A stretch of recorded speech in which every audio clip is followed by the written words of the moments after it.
जो पुरुषोत्तम श्री राम की जय हो। श्री राम जय जय राम, मेरे भगवन सीताराम। श्री रामचरितमानस में आगे की कथा। बोली सकल सुर सादर लीन है, सब ही जतोचित आसन दिन है। वेद वेद विधान संवारी, सुबग सुमंगल गावहि नारी। सब देवताओं को आदर सहित बुला लिया और सबको यथायोग्य आसन दिए। वेद की रीति से वेदी सजाई गई और स्त्रियां सुंदर श्रेष्ठ मंगल गीत गाने लगी। वेदिका पर एक अत्यंत सुंदर दिव्य सिंहासन था, जिसकी सुंदरता का वर्णन नहीं किया जा सकता, क्योंकि वह स्वयं ब्रह्मा जी का बनाया हुआ था। ब्राह्मणों को सिर नवाकर और हृदय में अपने स्वामी श्री रघुनाथ जी का स्मरण करके शिव जी उस सिंहासन पर बैठ गए। फिर मुनीश्वरों ने पार्वती जी को बुलाया। सखियां श्रृंगार करके उन्हें ले आई। पार्वती जी के रूप को देखते ही सब देवता मोहित हो गए। संसार में ऐसा कवि कौन है जो उस सुंदरता का वर्णन कर सके। पार्वती जी को जगदम्बा और शिव जी की पत्नी समझकर देवताओं ने मन ही मन प्रणाम किया। भवानी जी सुंदरता की सीमा है, करोड़ों मुखों से भी उनकी शोभा नहीं कही जा सकती। जगजननी पार्वती जी का महान शोभा का वर्णन करोड़ों मुखों से भी करते नहीं बनता। वेद, शेष जी और सरस्वती जी तक उसे कहते हुए सकुचा जाते हैं। तब मंद बुद्धि तुलसी किस गिनती में है। सुंदरता और शोभा की खान माता भवानी मंडप के बीच में जहाँ शिवजी थे वहाँ गई। वे संकोच के मारे पति शिवजी के चरण कमलों को देख नहीं सकती, परंतु उनका मन रूपी भोरा तो वहीं रसपान कर रहा था। मुनियों की आज्ञा से शिवजी और पार्वती जी ने गणेश जी का पूजन किया।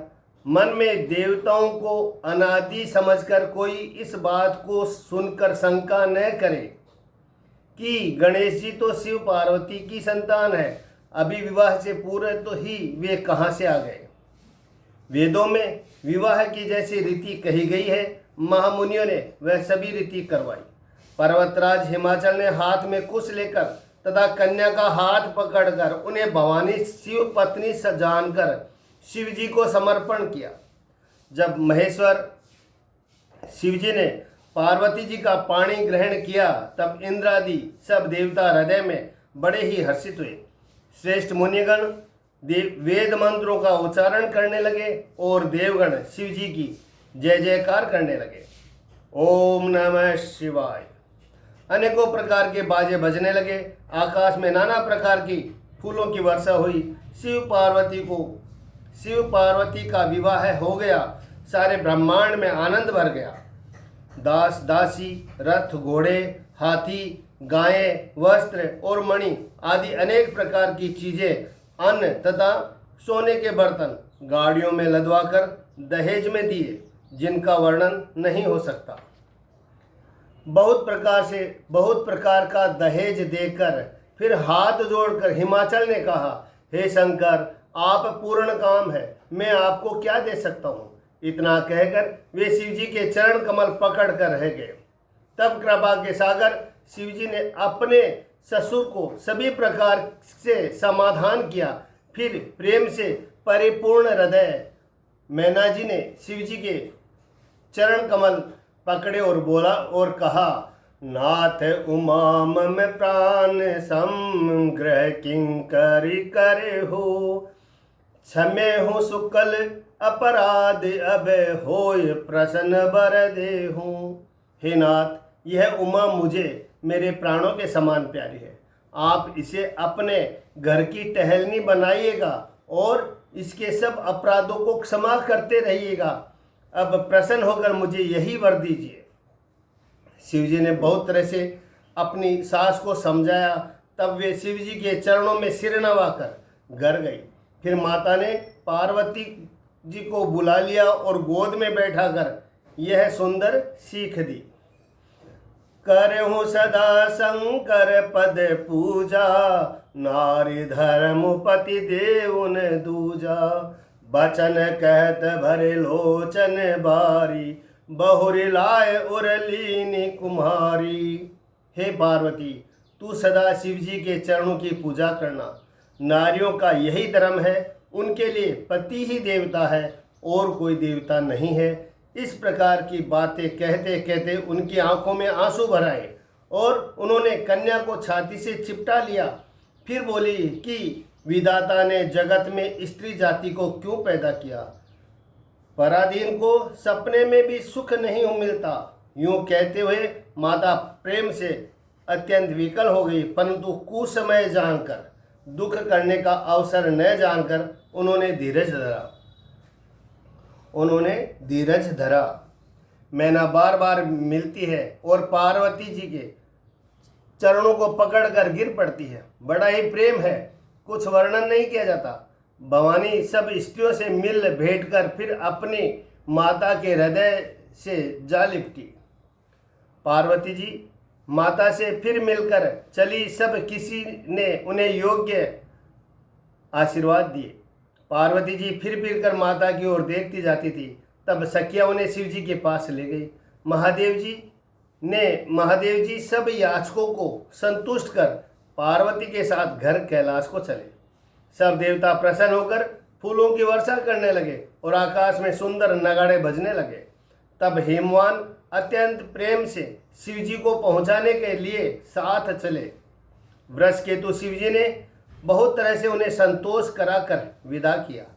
पर्वतराज हिमाचल तुरंत घर आए और उन्होंने सब पर्वतों और सरोवरों को बुलाया। हिमवान ने आदर, दान, विनय और बहुत सम्मान पूर्वक सबकी विदाई की।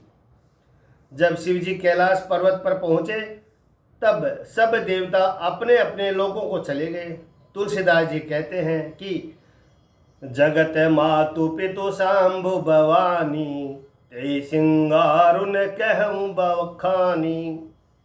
कि पार्वती जी और शिव जी जगत के माता पिता है, इसीलिए मैं उनके श्रृंगार का वर्णन नहीं करता। शिव जी पार्वती विविध प्रकार के भोग विलास करते हुए अपने गणों सहित कैलाश पर रहने लगे। वे नित्य नए विहार करते थे। इस प्रकार बहुत समय बीत गया। तब 6 मुखों वाले पुत्र स्वामी कार्तिक का जन्म हुआ, जिन्होंने बड़े होने पर युद्ध में तारकासुर को मारा। वेद, शास्त्र और पुराणों में स्वामी कार्तिकेय के जन्म की कथा प्रसिद्ध है और सारा जगत उसे जानता है। षडानंद स्वामी कार्तिक के जन्म, कर्म, प्रताप और महान पुरुषार्थ को सारा जगत जानता है। इसीलिए मैंने वृषकेतु शिव जी के पुत्र का चरित्र संक्षेप में कहा है। शिव पार्वती के विवाह की इस कथा को जो स्त्री पुरुष कहेंगे और गाएंगे वे कल्याण के कार्यों और विवाह आदि मंगलों में सदा सुख पावेंगे। चरित सिंधु गिरजा रमन, वेदन पावहि पारु, बरने तुलसीदास किमी अतिमति मांद गंवारू। गिरजापति महादेव जी का चरित्र समुद्र के समान अपार है, उसका पार वेद भी नहीं पाते। तब अत्यंत मंद बुद्धि और गंवार तुलसीदास उसका वर्णन कैसे कर सकता है? शिव जी के रसीले और सुहावने चरित्रों को सुनकर मुनि भारद्वाज जी ने बहुत ही सुख पाया। कथा सुनने की उनकी लालसा बहुत बढ़ गई। नेत्रों में जल भर आया और रोमावली खड़ी हो गई। वे प्रेम में मुग्ध हो गए, मुख से वाणी नहीं निकली। मुख से वाणी नहीं निकलती। उनकी यह दशा देखकर ज्ञानी मुनि याज्ञवल्क्य बहुत प्रसन्न हुए और बोले, हे मुनिश, हा तुम्हारा जन्म धन्य है। तुमको गौरीपति शिव जी प्राणों के समान प्रिय है। शिव पद कमल जिन्हि रति नाही, राम ही ते सपन हून सभाई। शिव जी के चरण कमलों में जिनकी प्रीति नहीं है वे श्री रामचंद्र जी को स्वप्न में भी अच्छे नहीं लगते। विश्वनाथ श्री शिव जी के चरणों में निष्कपट विशुद्ध प्रेम होना, यही राम भक्त का लक्षण है। शिव जी के समान रघुनाथ जी की भक्ति का व्रत धारण करने वाला कौन है, जिन्होंने बिना ही पाप के सती जैसी स्त्री को त्याग दिया और प्रतिज्ञा करके श्री रघुनाथ जी की भक्ति को दिखा दिया। हे भाई, श्री रामचंद्र जी को शिव जी के समान और कौन प्यारा है। मैंने पहले ही शिव जी का चरित्र कहकर तुम्हारा भेद समझ लिया। तुम श्री रामचंद्र जी के पवित्र सेवक हो और समस्त दोषों से रहित हो। मैंने तुम्हारा गुण और शील जान लिया। अब मैं श्री रघुनाथ जी की लीला कहता हूँ, सुनो।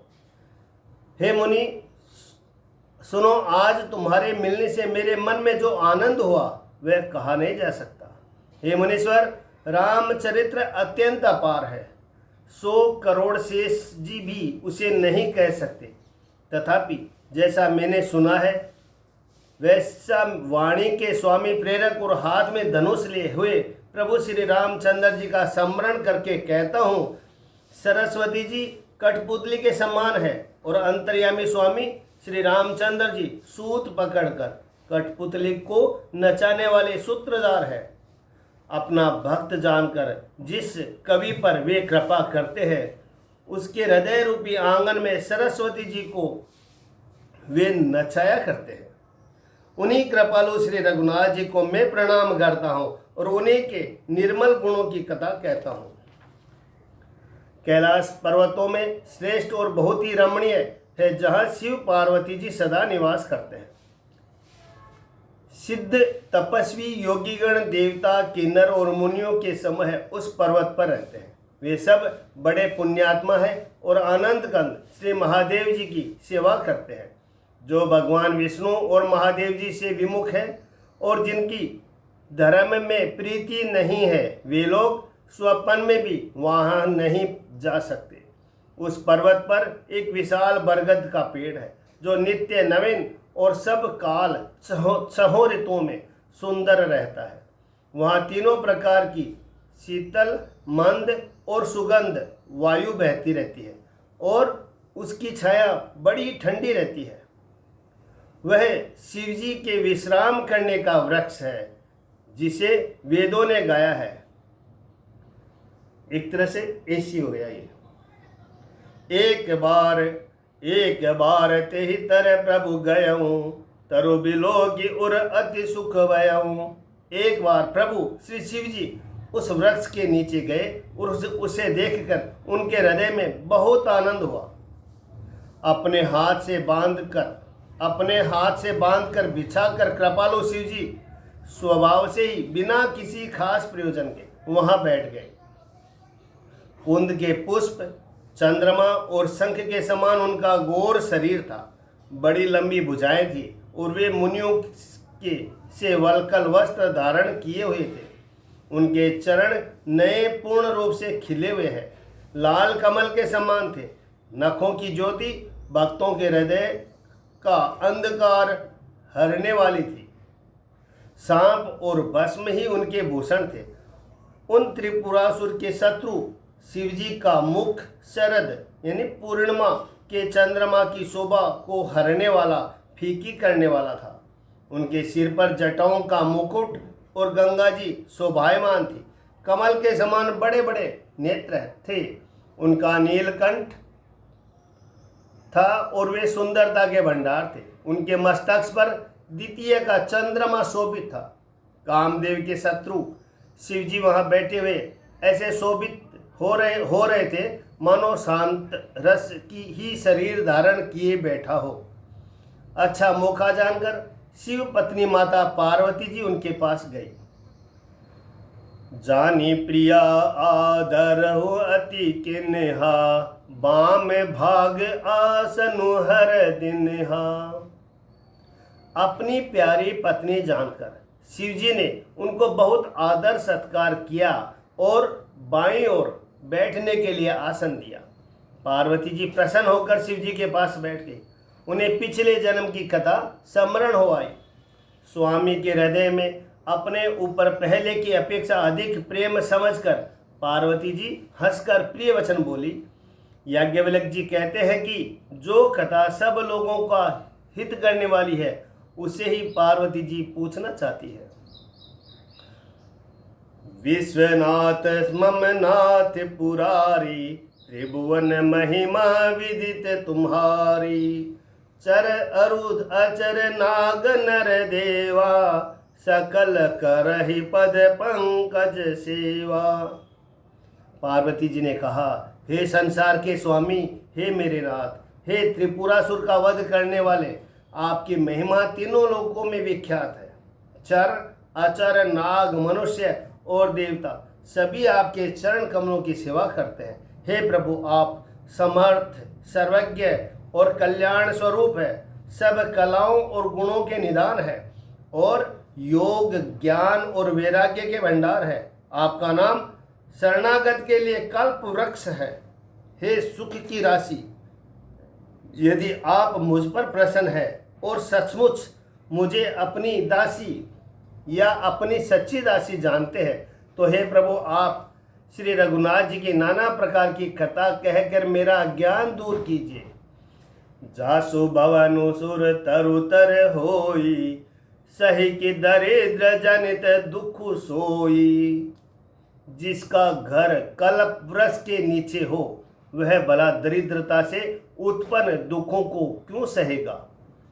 शशि भूषण, हे नाथ, हृदय में ऐसा विचार कर मेरी बुद्धि के भारी भ्रम को दूर कीजिए। हे प्रभु, जो परमार्थ तत्व ब्रह्म के ज्ञाता और वक्ता मुनि है, वे श्री रामचंद्र जी को आनंद ब्रह्म कहते हैं और शेष, सरस्वती, वेद और पुराण सभी श्री रघुनाथ जी का गुणगान गाते हैं। और हे कामदेव के शत्रु, आप भी दिन रात आदर पूर्वक राम राम राम राम राम राम जपा करते हैं। ये राम वही अयोध्या के राजा के पुत्र है या अजन्मा, निर्गुण और अगोचर कोई और राम है। यदि वे राजपुत्र है तो ब्रह्म कैसे, और यदि ब्रह्म है तो स्त्री के विरह में उनकी मति बावली कैसे हो गई। इधर उनके ऐसे चरित्र देखकर और उधर उनकी महिमा सुनकर मेरी बुद्धि अत्यंत चकरा रही है। यदि इच्छा रहित व्यापक समर्थ ब्रह्म कोई और है, तो हे नाथ, मुझे उसे समझा कर कहिए। मुझे नादान समझकर मन में क्रोध न लाइए। जिस तरह मेरा मोह दूर हो वही कीजिए। मैंने पिछले जन्म में वन में श्री रामचंद्र जी की प्रभुता देखी थी, परंतु अत्यंत भयभीत होने के कारण मैंने वह बात आपको सुनाई नहीं। तो भी मेरे मलिन मन को बोध न हुआ। उसका फल भी मैंने अच्छी तरह पा लिया। अब भी मेरे मन में कुछ संदेह है, आप कृपा कीजिए। मैं हाथ जोड़कर विनती करती हूँ। हे प्रभु, आपने उस समय मुझे बहुत तरह से समझाया था, फिर भी मेरा संदेह नहीं गया। हे नाथ, यह सोचकर मुझ पर क्रोध न कीजिए। मुझे अब पहले जैसा मोह नहीं है। अब तो मेरे मन में राम कथा सुनने की रुचि है। हे शेष नाग का अलंकार रूप में धारण करने वाले देवताओं के नाथ, आप श्री रामचंद्र जी के गुणों की पवित्र कथा कहिए। मैं पृथ्वी पर सिर टेक कर आपके चरणों की वंदना करती हूँ और हाथ जोड़कर विनती करती हूँ। आप वेदों के सिद्धांत को निचोड़कर श्री रघुनाथ जी का निर्मल यश वर्णन कीजिए। यद्यपि जो सीता नहीं अधिकारी, दासी मन क्रम बचन तुम्हारी। यद्यपि स्त्री होने के कारण मैं उसे सुनने की अधिकारिणी नहीं हूँ, तथापि मैं मन, वचन और कर्म से आपकी दासी हूँ। संत लोग जहाँ आर्त अधिकारी पाते हैं, वहाँ गुण तत्व भी उससे नहीं छिपाते। हे देवताओं के स्वामी, मैं बहुत ही आर्त भाव दीनता से पूछती हूँ, आप मुझ पर दया करके श्री रघुनाथ जी की कथा कहिए। पहले तो वह कारण विचार कर बतलाइए जिससे निर्गुण ब्रह्म सगुण रूप धारण करता है। फिर हे प्रभु, श्री रामचंद्र जी के अवतार जन्म की कथा कहिए तथा उनका आदर बाल चरित्र कहिए। फिर जिस प्रकार उन्होंने जानकी जी से विवाह किया वह कथा कहिए और फिर वह यह बतलाइए कि उन्होंने जो राज्य छोड़ा सो किस दोष से। हे नाथ, फिर उन्होंने वन में रहकर जो अपार चरित्र किए तथा जिस तरह रावण को मारा वह कहिए। हे सुख स्वरूप शंकर, फिर आप उन सारी लीलाओं को कहिए जो उन्होंने राज्य सिंहासन पर बैठकर की थी। हे कृपाधाम, फिर वह अद्भुत चरित्र कहिए जो श्री रामचंद्र जी ने किया। वे रघुकुल मणि शिरोमणि प्रजा सहित किस प्रकार अपने धाम को गए। हे प्रभु, फिर आप उस तत्व को समझाकर कहिए जिसकी अनुभूति में ज्ञानी मुनिगण सदा मग्न रहते हैं। और फिर भक्ति, ज्ञान, विज्ञान, वैराग्य विभाग सहित वर्णन कीजिए। इसके सिवा श्री रामचंद्र जी के और भी जो अनेक रहस्य छिपे हुए भाव अथवा चरित्र है उनको कहिए। हे नाथ, आपका ज्ञान अत्यंत निर्मल है। हे प्रभु, जो बात मैंने न भी पूछी हो, हे दयालु, उसे भी आप छिपा न रखिएगा। वेदों ने आपको तीनों लोकों का गुरु कहा है। दूसरे पामर जीव इस रहस्य को क्या जाने। पार्वती जी के सहज सुंदर छल रहित सरल प्रश्न सुनकर शिव जी के मन को बहुत अच्छा लगा। श्री महादेव जी के हृदय में सारे राम चरित्र आ गए। प्रेम के मारे उनका शरीर पुलकित हो गया और नेत्रों में जल भराया। श्री रघुनाथ जी का रूप उनके हृदय में आ गया, जिससे स्वयं परमानंद स्वरूप शिवजी ने भी अपार सुख पाया। मगन ध्यान रस दंड जुगे पुनि मन बाहिर कीन। रघुपति चरित महेश तब हर्ष बरने लीन। शिवजी 2 घड़ी तक ध्यान में रस आनंद में डूबे रहे। फिर उन्होंने मन को बाहर खींचा और तब वे प्रसन्न होकर श्री रघुनाथ जी का चरित्र वर्णन करने लगे। चलो पुरुषोत्तम श्री राम की जय। कोई अशुद्धि हो गई तो क्षमा करना।